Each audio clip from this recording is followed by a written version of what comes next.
where did it go? What happened? It just decided to do its own thing. And that's why I have Flippy Doodle, Jackie Wire. Alrighty. Well, lately my flip phone has been shutting itself off. I wouldn't take that personally. It's on a 3G chip. Oh, No, It's got- they took that phone away and Yeah. sent me. He sent me a They new forced one. you to. No, Yeah. actually, I thought there was a piece of string attached. Well, I've got that one. They sent me a new flip phone that's compatible with whatever. Yeah.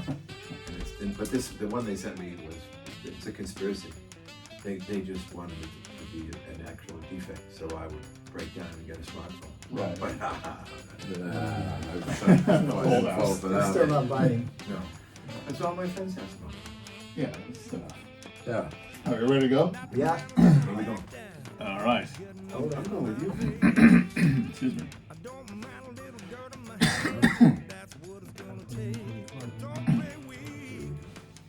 All right. David Ginsburg from 90.5 WICN in Worcester, Mass. Here with the Trilbee Kings. Hello, gentlemen. Hello. Mitch Chakour, Deric, Dyer, Cliff Goodwin. Thank you for joining me in the studio today. It's great to have you. I don't often get to sit with royalty, and yet here we are. Ah, Oh, Kings. who came in? Oh. Yeah. There must be that's someone us. else in the room. It's us. Oh, okay. All right. Maybe we ain't us. That's the next album. Right. So, you guys have played together for decades at this point, but this is a new project. How did this come together? How did this group come to be? Short story. Rich Kneeland. That guy. We're working on another project. Cliff's going to be doing a new record soon, as soon as we can pass all the tests anyway. So we're going to Abbey Road for that. While we were waiting and preparing to do that record, Rich Kneeland asked the group if there were maybe another project they'd be interested in putting together. And I stepped up and said, yeah, I had worked with the singer, Tim Pike. I'd actually talked to Cliff probably, about a couple of years ago. I said, this is the one guy, maybe we could do a record with. Yeah, we knew about him. Yeah. I worked with him about two decades ago.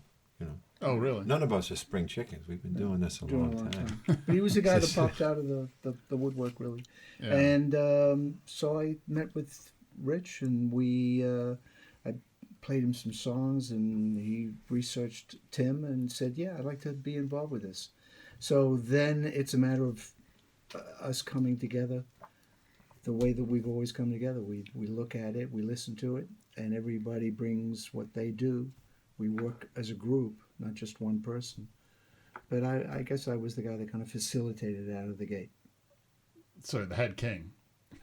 Oh, I'm teasing. It's nice to be the king. that's it. I get now. For the moment. Yeah. But the crown does get passed around.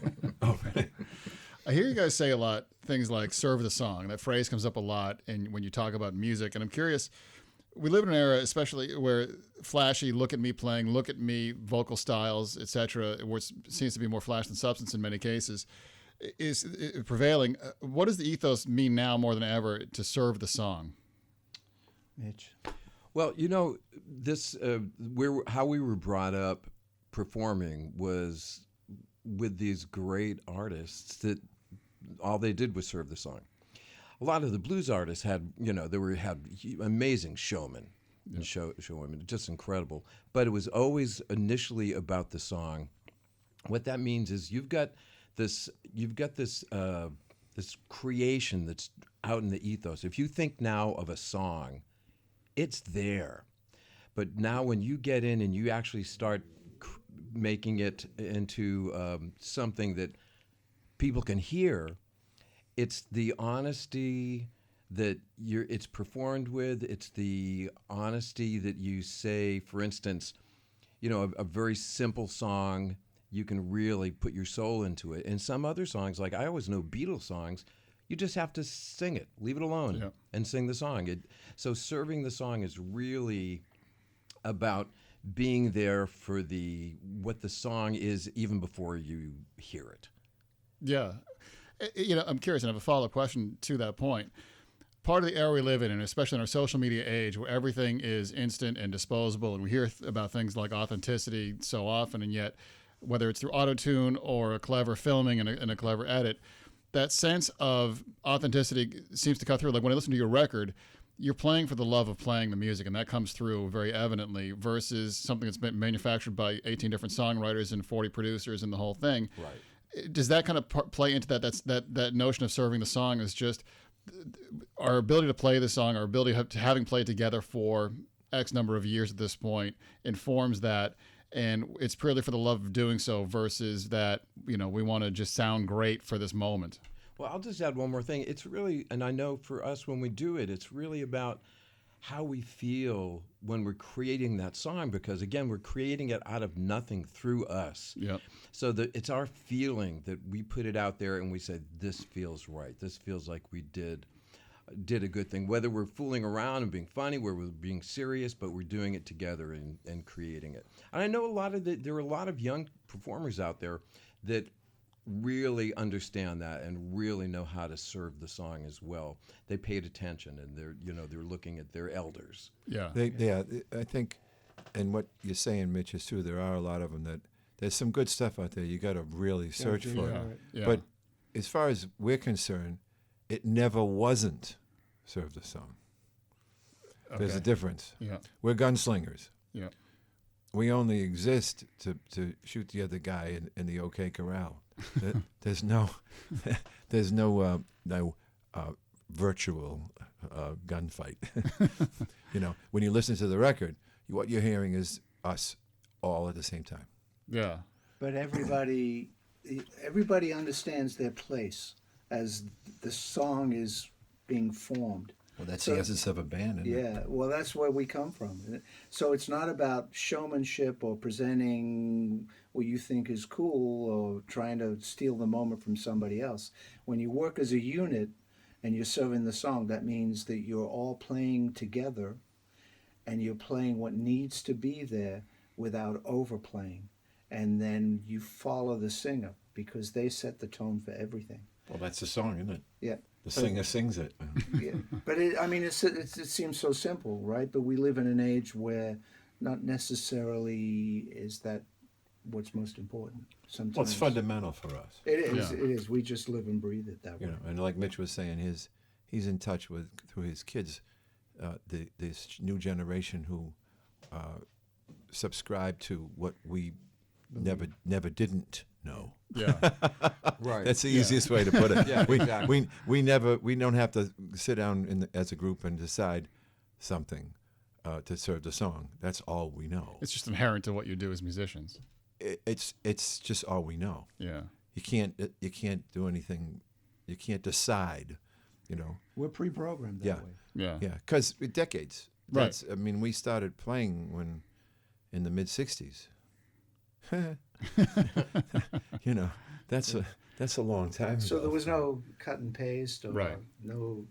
You had to, when you played or you making records, you had to formulate those ideas and have continuity and be able to have that puzzle work together. That's why you listen to some of those records made back in, the '60s, '70s.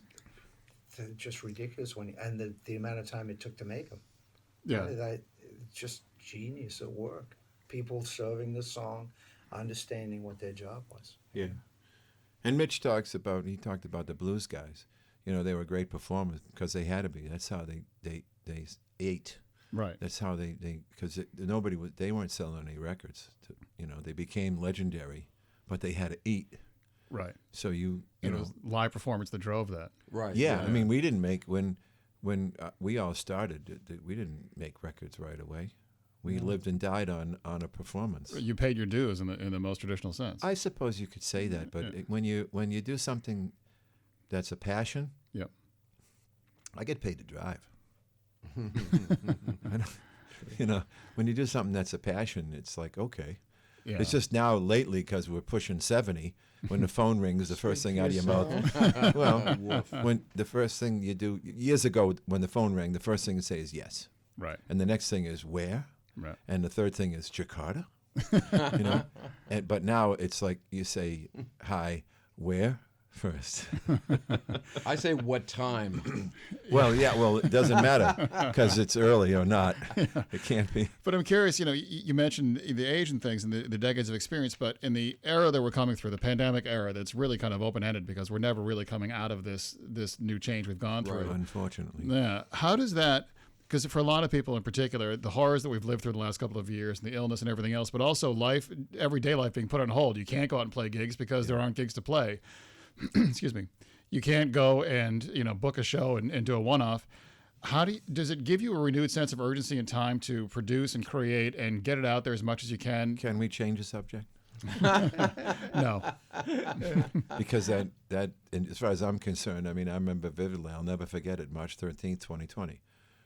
Actually, on March 12th, I had a schedule. On March 13th, it dissolved. Yeah.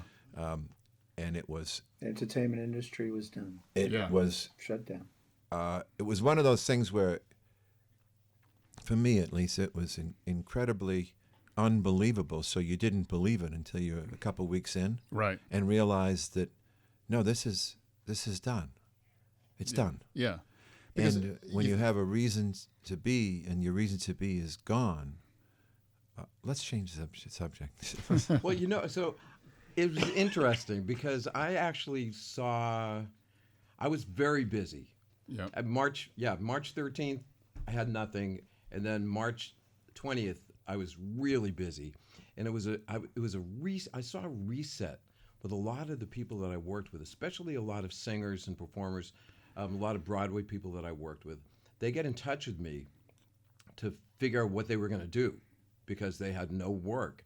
So I saw them all making this reset of things. Then a bunch of them were pretty young, and making a reset into what we're talking about right now, and to having the time to say, "Oh, wait a minute, I need to find the truth in what I'm doing." They always talked about truth in performing, but they never really had a chance to sit back because they were working so much. So now everyone all of a sudden has a reset to say, "Okay, what am I really doing? Yeah. What am I serving? Am I serving the industry? Am I serving myself? Am I serving the music?" Yeah, Which I'm not brings us that back deep. You're pretty deep. Mitch was lucky because actually he's got a studio, so he see. You saw my flip phone. I tried to buy got some Pro of that Tools on it. software. Yeah. Not so much. and that didn't go well. So it was like, oops, So I think, but these guys have, the studio, especially Mitch has a, studio. So what he's talking about is all of a sudden on the 20th, okay, so now we're in a cave. We'll do this in a cave. Yep. Whereas what my format was playing live. Right. And that ended. Yeah, and that's the thing. Why I'm curious is that it's one thing a lot of bands and artists started performing and doing virtual streams, and whether it was through YouTube and they were doing, you can donate through a tip jar or some other service like that, or they were doing socially distanced gigs like a drive-ins for a while. There was a thing where you could pull your car in, but it's an odd way to experience a gig. Yeah. We tried it all. Oh, Yeah. man, we did. went to see drive-ins. Oh, this is a great idea. Nope.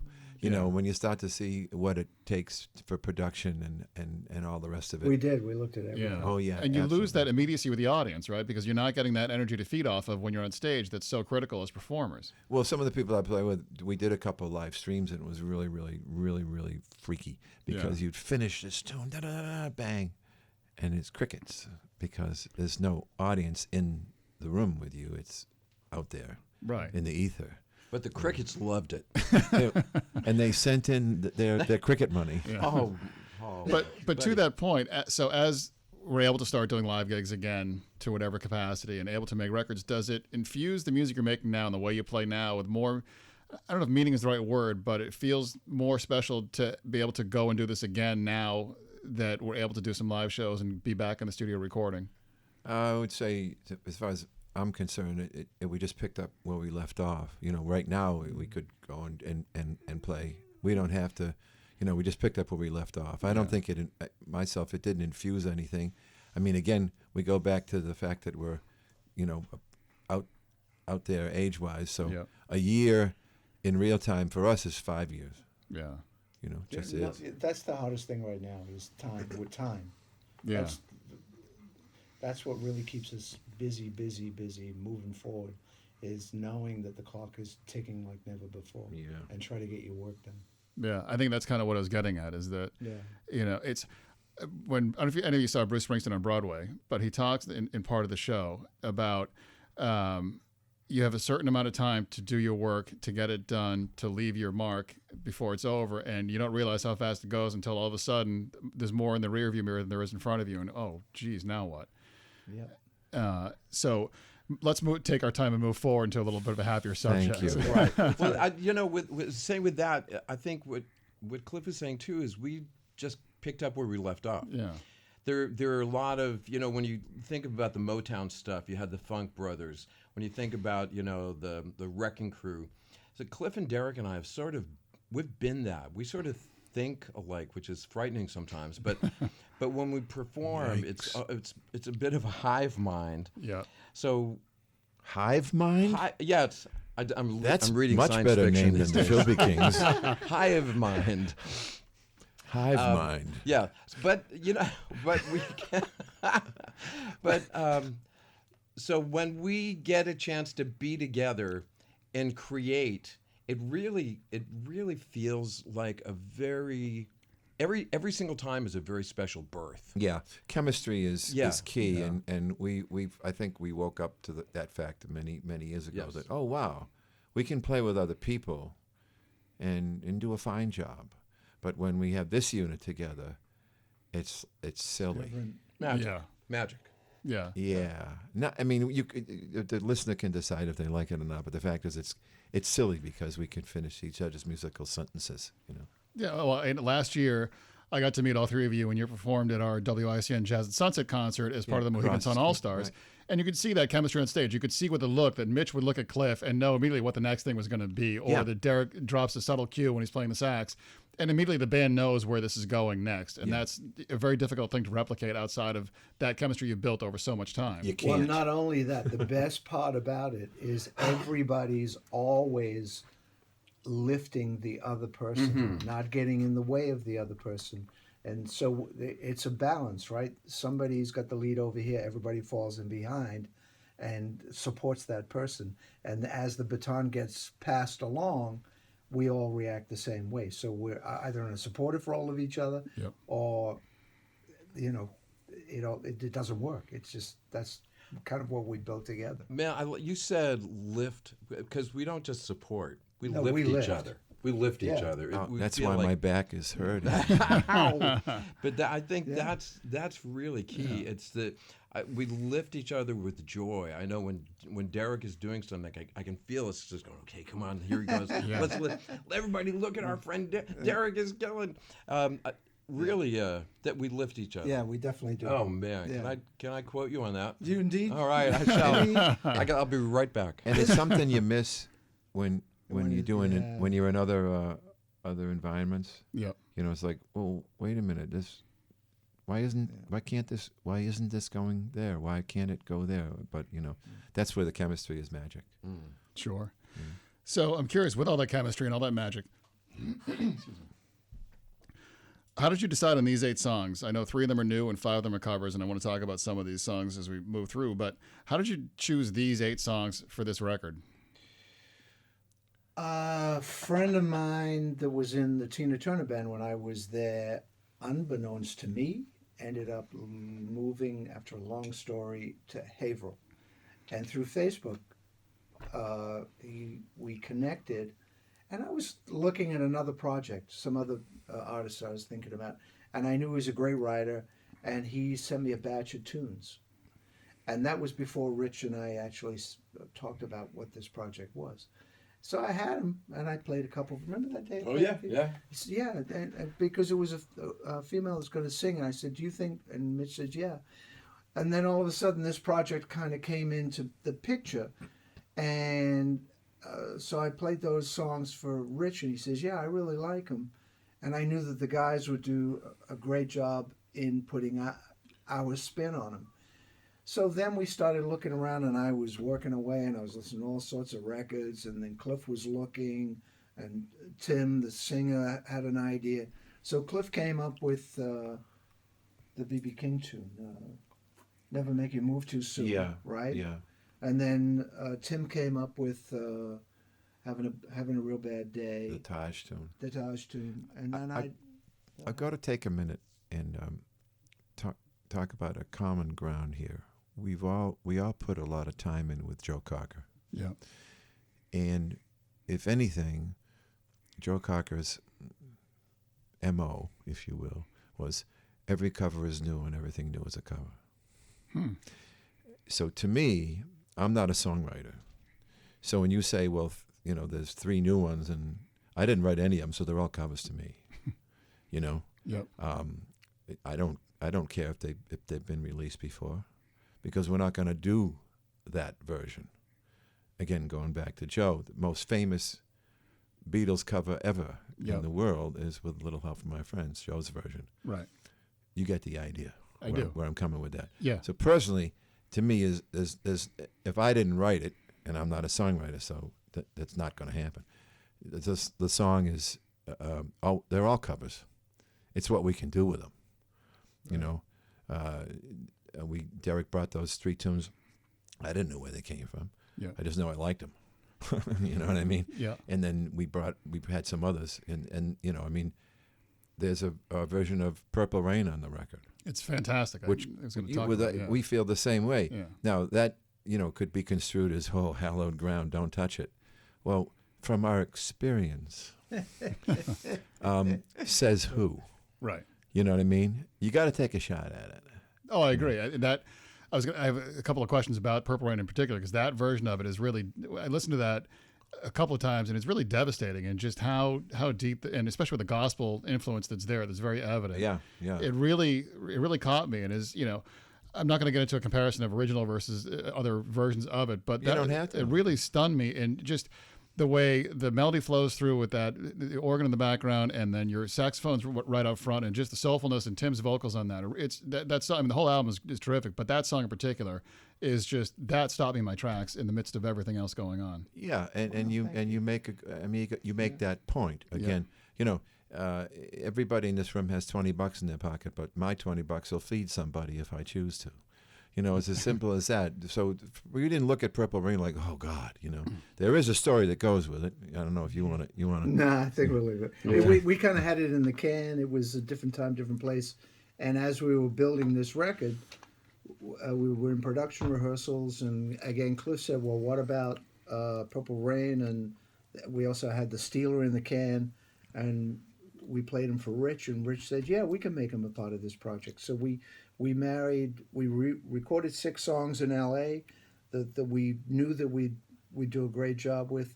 It's nice having the originals. They're covers to Cliff, but they're actually important in a little bit different way because they're brand new. Nobody's ever heard them before, even though we attack them in the same way. Right. But it just brings a different element to the overall view of the project. And the takeaway is they're real tracks. We didn't cut and paste stuff. We played in the studio like we play live, and most of those songs are like first or second takes, maybe third. Oh, really? 100%. Oh yeah. Oh yeah. Even the overdubs. It's got to happen pretty quick, or else you beat it, and then you've lost that spontaneity. But again, that's where we're coming from. Yeah. Right. So, this is what we do. Right. So the arrangements are worked out, ready to go. You hit the studio, and it's just. We did a pre-production rehearsal where we kind of worked out the arrangements and banged out some stuff. That was like a day of, like say 6 hours where we worked on the tunes. What do you think about putting the verse here, the chorus there? How about this for intro? You record it and have it as a focus point. Yep. And then you go in and you shed it a little bit, and then go in and cut it. And when you eventually book the studio. And everybody knows what, it's not a matter of right or wrong. It's a matter of Being tuned in. just doing it. Yeah. Yeah. So you mentioned the Steeler a minute ago, and I wanted to ask about that song because in listening to that, straightforward kind of blues rocker, and you mentioned, you all played with Joe Cocker for quite some time and steeped in that ethos. To me, that the Steeler, that version that you do, sounds like a Joe Cocker-esque arrangement. Was that intentional, or was that just because of your experiences as musicians together that it just kind of flows that way? No, I don't think it was intentional. It was what we we originally heard the original was done by a group called Free Yeah. as their follow up to All Right Paul Now. Rogers and those guys, yeah. Totally. Yeah. And we liked it for years, you know, and then we decided to cut it. We played it in different bands. Oh, really? Yeah, over time, and Cliff had a great take on just the guitar riff. Yeah, You know, it's a really powerful song, and hearing that when the horns kick in midway through, it really kind of drives it. well, you know, I've spent my whole career trying to be the fifth Beatle. You know, those damn guitar players occasionally let me play. You know, Nice they step try. on a pedal, they're louder. I Thank have you. to grow a third lung. You know, Deal. Yeah. You know, what you were talking about, the songs about Purple Rain and the Steeler, and about the sound that we have, Yeah. because that's us. If you bring the song down to the melody, the lyric, and maybe one instrument, it's the song. Yeah. Where you go from there is what makes your take on it. So when we play, if somebody wants a jazz piano thing and they like me, I would say don't call me for that. Right. If you want a rock or gospel or R&B thing, I'll do that for you. So when we get together and we start cooking a song, Yeah. that's what it comes out tasting like. And then after that, once we get that bare bones of it, then we listen to it and we try to see, is it missing something? Does it need something? When we were recording the Steeler, these guys were saying, "Hey, what Classic Mitch. keyboards do you want to put on that?" I said, "None." I said, "It doesn't need any doesn't need any keyboards. The song is done. complete. It's What done." what do we decide finally?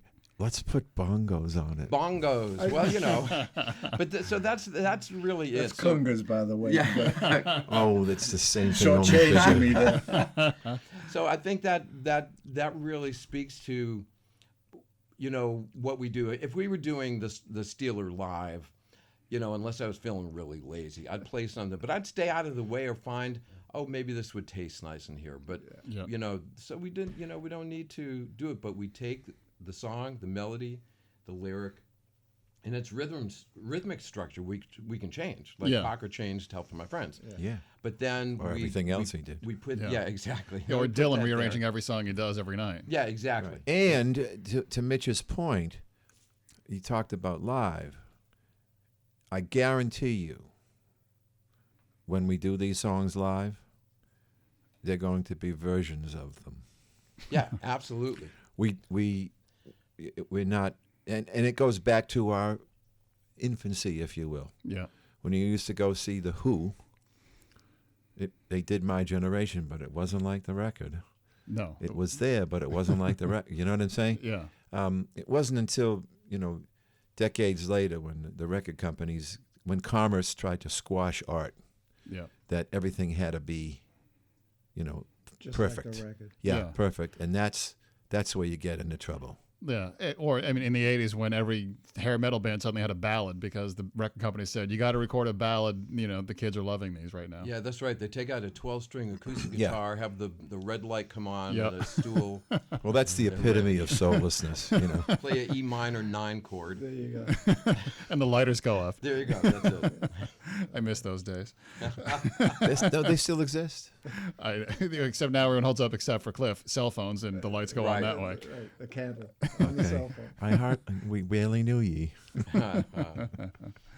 I'm curious. So, Mitch, you spend a lot of time arranging classical pieces and theatrical pieces, right, in day to day. He's the musician of the group. Watch it. How does that inform when you're playing rock and roll, or how does it affect it? Like on a song like "Let My Heart Change Your Mind" is a real boogie woogie piano group, for example. How do you cross over and sort of switch genres so fluidly? Well, so I actually came at all of that stuff through R&B, rock, and gospel. Yeah. And then I found a need for me to do some musical theater. So I did the musical theater the same way I did the rock and roll. And everyone said, "Wow, this sounds really cool. This is really different." I didn't change it. I didn't make it rock and roll, but I brought that mentality to it. Yeah. When I worked, in other situations, I always brought that mentality, but I was always been really an avid student of everything music. So learning to do background vocals, learning how to do string parts or orchestra parts, working with an orchestra, working and just arranging. I found that when I worked with different groups, and especially let's take a musical theater thing, when I worked with musical theater, I had them do their musical theater thing, but it came out with the sensibility that I would do with a rock band. So the same thing that I would do with Joe Cocker, it was Guys and Dolls. And all of a sudden there was more power. But you came up from the church. Yes, I came up from the church And playing that stuff. that's the difference. Yeah. Because what he's talking about is They're with working Mitch on a is different level. the theater and the things he's talking about can be soulless, Yeah. but not with him. Nope. And that's really key. It really is key, and it separates the men from the boys. Really, really does.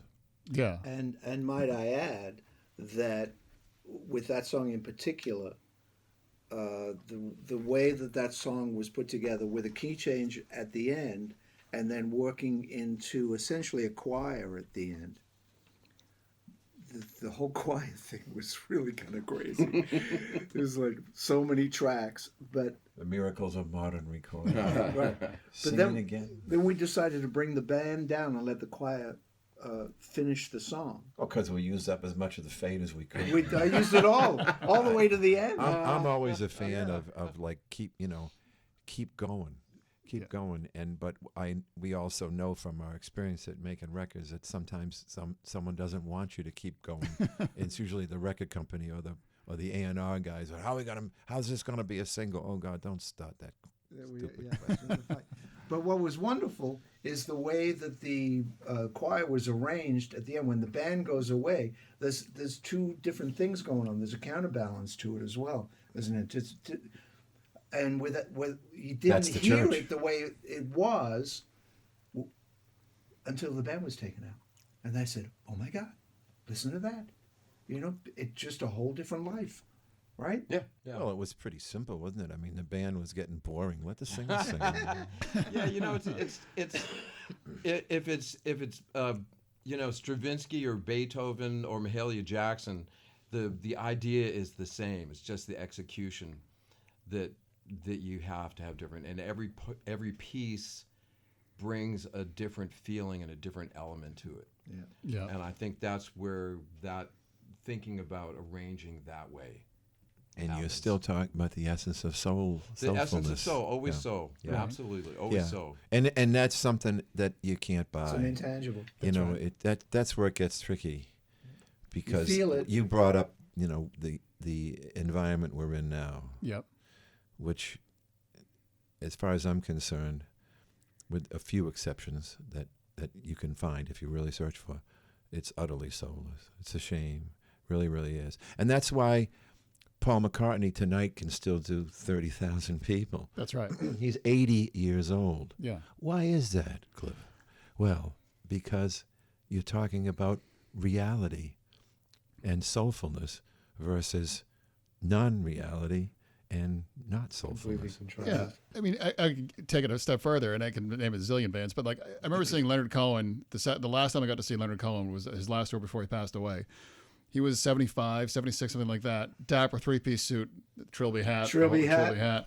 And the voice was still there. The band was unbelievable behind him, and he's dropping to one knee. And he's doing the same set every night, but there's not an ounce of soullessness to it. He is giving it everything at every moment, and you sit there for 3 hours with your jaw on the floor because you can't believe what this guy is putting out there, because it still means something. And you're seeing a true artist. Yeah. Put on the radio now, and I think you'd have a tough time finding. Well, we're a jazz station, Cliff, so it's we play it all day long. Well, Put that radio on. We grew up with Right.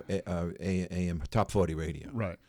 and it's pretty scary. It is, and that's why making a rock and roll record today. There's a lot of great rock bands still out there doing it, but they're not getting the attention that rock and roll got years ago. It's hip hop is driving everything now, and electronic music, and if you call it that. it's not rock and roll. Unfortunately, is no longer really a mainstream genre. Yet there's still a huge audience out there that's hungry for real rock and roll. It's going to cut through and get to your point to get underneath the artifice. And so when you go out and play every night, I'm assuming that you'll be playing some gigs to support the Trilbee Kings record and playing, songs from throughout your careers. That connection with the audience will still be there because it's genuine the minute you step on stage. Yeah. The real shame of it, not this specific station because this is the cream that you guys deal with. But look what you play. Right. You're playing reality. But let's talk about the top 40 radio. Right.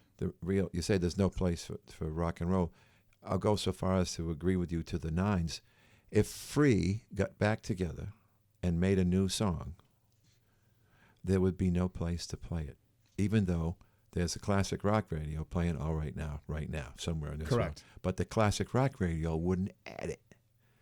That's the real problem. That's right. Or the so-called alternative stations that are still playing alternative from the early 90s and not playing anything new. And there's a wealth of great stuff out there if you look for it. Well, we've got decades and decades of stuff that never went away. Right. It's one thing to, again, we were born and started playing at what I like to call the crown of creation. In the mid-'60s, everything was the Wild Wild West. It was all new. You're right. There's no blueprint. Yeah. Everything was the Wild Wild West. I remember going to the record store up on the corner of Main Street in 1969, and the same day buying the first Yes album and Zeppelin, first Zeppelin record. Wow. And coming home and going, but I'm like 15, Sure. years old, and the perfect age to say, yeah, this is really what I want to do. You know what I mean? But now I can't even. Although Jimmy Page owes me because I bought the first Zeppelin record on vinyl. I bought it on cassette. I bought it on 8-track. I bought it on CD. You were that guy. Yeah. still has all of them. I put a wing on his house. Very clever. Free would be on the festival circuit. Yeah. That's what they'd be doing. They would be. But do you think, to some degree, you think the jam scene is still very strong and does very well because a lot of the authenticity and not knowing you're going to get a different show every night. So whether it's, Dead and Company, kind of the elder statesmen, but still out there doing it and doing what they do. Fish certainly has a massive audience still touring. Tedeschi Trucks has become, in the last decade or so, huge in that scene too. Everything good and real will find a place. Yeah. The problem is there's a lot of chaff out there that you got to weed through. Right. But we don't have, to your earlier point, there's always been a lot of chaff to separate, but there's always been filters that did that for the public, whereas now the onus is on the listener to go and find that stuff, whether you're doing a discovery thing through a Bandcamp or surfing through YouTube where your friends say, hey, you got to check this out. Exactly. Yeah. There's avenues out there, but you got to go find it. Yeah. Are there still A&R guys? Well, Not many. Not many. I but, can't even but that imagine. whole digital world is kind of reforming itself into what the record companies used to be. It's a new way of doing it, but essentially falling back into the old analytics and the people that, Right, but now you got to make a TikTok video. You're gonna, the simple fact is, Trilbee Kings is old school, real songs, real players, directed towards vinyl because people are actually buying vinyl, and we're hoping that because it's really kind of positioned that way, with a little bit of help, we appreciate you having us here. The word will get out, and people will decide it's a good record worth at least listening to, maybe buying. Played by vintage guys. Vintage guys with a little bit of gray hair. A Hey, little? listen, at least you have it. I don't want to hear the hair comments. I didn't want to bring that up. Thank you very much. All original parts too. As far as I know. Nobody's got a replacement knee or anything? Yeah. That's good. Not yet. Yeah, and I think coming. I think a lot of artists are looking at a different way. Like you said, Tedeschi Trucks just came out with a concept 4-album set that's coming out. Yeah. That's based off of poetry that was part of the Layla story. Yeah. Well, because they did the album with Trey Anastasio, they covered the Deric and the Dominoes record front to back, and it's exceptional. Yeah, exactly. But isn't that the natural progression of a true artist? Yeah, exactly. And that's what it is. They put out the first 7 songs. Yeah. And it's all original. They've revamped everything. So I think they're going back to where we were. and they really look. There are all of those bands really look back to what we had and who we are. And I know it all the time when I talk with people from that generation that they're just so hungry for that. Yeah. And I think I think sometimes I take it for granted what we had. Yeah. Except when we're on stage or we're in the studio doing it together. Well, we have to because that's all we I mean, Yeah. we were playing 7 nights a week. Yeah. You know, starting out, exhausted. it was Yeah. thinking about it. But you think about the kids today. They go on YouTube. Yeah, They it's go very for different. YouTube. But that's the thing. The community has changed. Where it used to, Yes. the community was who was in the clubs night after night, and you would see, Mitch, you're playing in Cambridge night after night. It's the same people coming to the clubs every night, and you build a rapport. They follow you, they support you, they evangelize on your behalf. And now, they might put a YouTube video out or a TikTok video, or whatever the social media du jour is going to be. But there's no sort of mass gathering because they're not playing gigs night after night. They're not playing the local room with 50 people to dive bar and having terrible sets and sort of gutting it out because if the sound was bad, someone hit a bad note, whatever it is, and you lose that. You learn from experience more than anything else, and you lose the ability to gain that experience, as an artist and a performer, and that's what we're really missing out in the era we're in. Absolutely true. We learned our trade by literally living that life of nightclubs and working 7 nights a week, sometimes 2 gigs in a day. Yeah, what was the Beatles thing in Hamburg? They were playing 8 sets a night or something. They that was brutal back then. Yeah, and that's what But when you're 19 years old, you can do it. Yeah, and it doesn't matter. You're more interested in playing than complaining. You're right. And we were lucky too, I think, to be doing our craft, but also be actually physically in the presence of giants. Yeah. Whether it was when it was still novel. Yeah. Yeah, exactly. Yeah. Do you still feel those spirits? You think about all the years you toured with Joe Cocker, for example, and just that atmosphere when you hit the stage. Is it still there? That that sense of We love to play. Yeah. it is. It's always magic. And if it's not, it's a shame. And Right. it's not when we're together, it's always magic. Yeah. Even if it's like a weird gig. Do we have weird gigs? We have weird gigs. I But can, it's I the can book you a adventure. weird gig. But it's the adventure of rolling the dice. Yeah. Again, we get back to that thing, where it doesn't. Who knows how it's going to go? Right. We know roughly the song, Right. but then we'll see if we can take it this place or that place. Not Right. drastically, just subtly. But when you're on stage like that, and how much does the crowd's energy impact the way you're going to take that song, the direction it's going to go in? I don't know. The question is, what is our energy? Yeah, we're not dictated to by Yeah. them.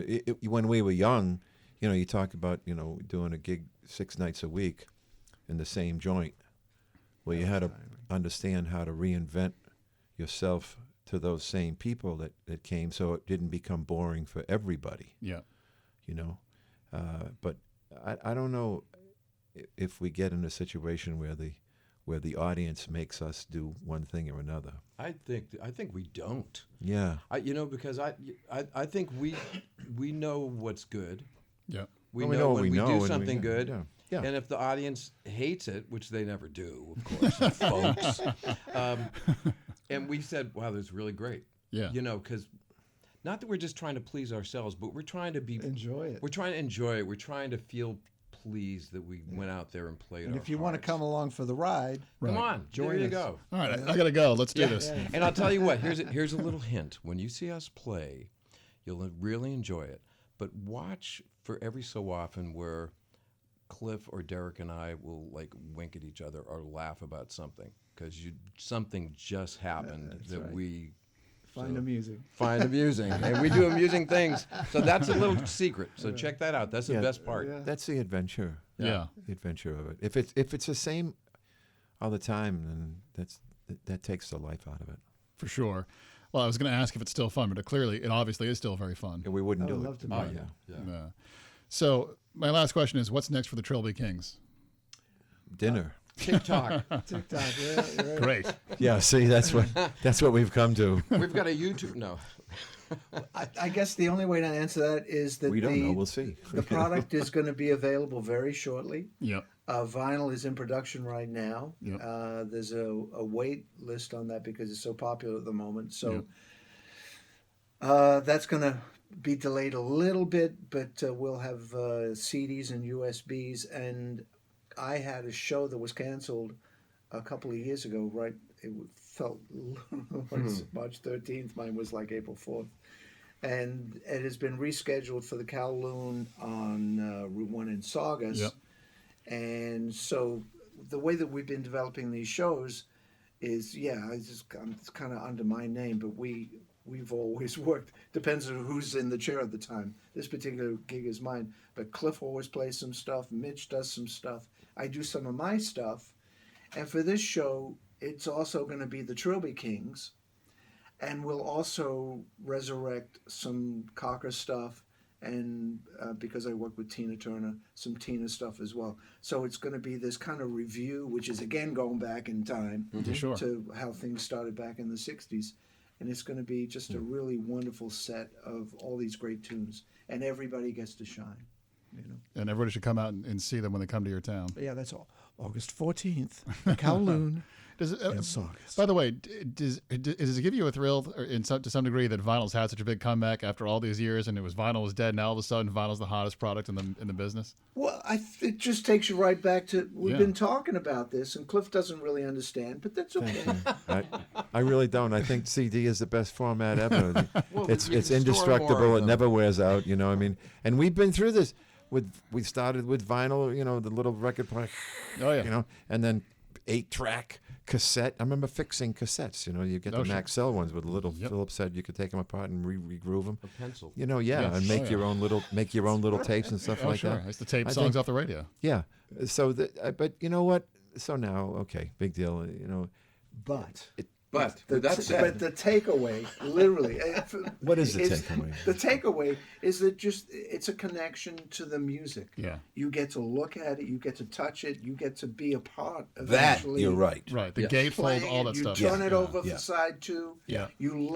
We listened to the test pressing the other day, and hearing that needle hit the record is like going back 45 Yeah, I years. heard it. We used to devour the Right? record covers. That's true. Yeah. Yeah. I mean, at one point, I could tell you on Meet the Beatles, not only the running order, but the times of those tunes. Oh, Yeah. absolutely. And that sounds like I had no life, doesn't it? I'm sorry. I tell you, I was doing my junior lifeguard thing, and I had to tread water for 30 minutes, and I just sang "Meet the Beatles" in my head because I knew that would be it.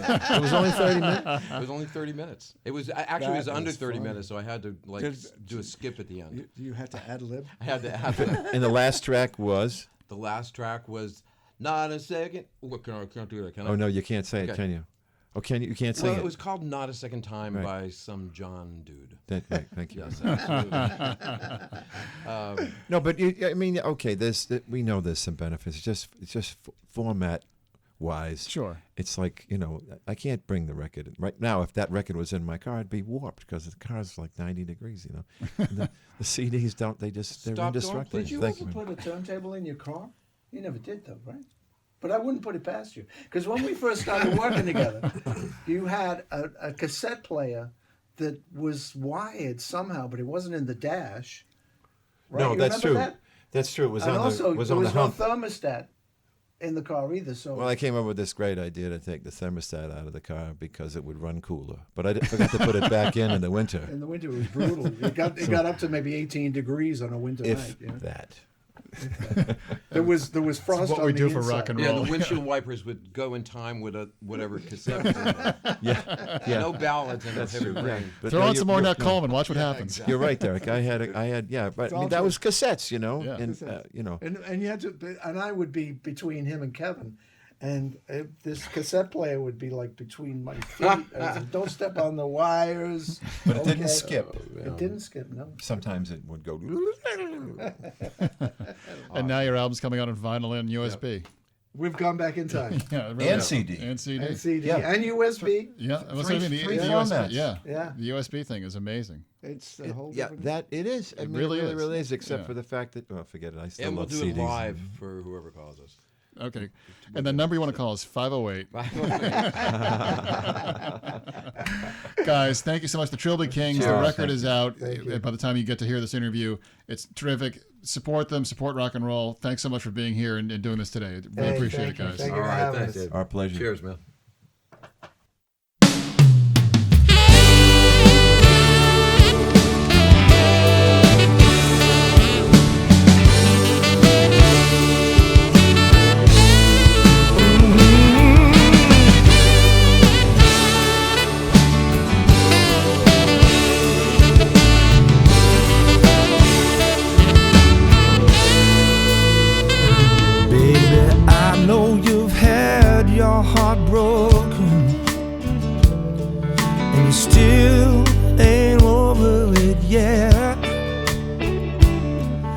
you keep on doing what you're doing,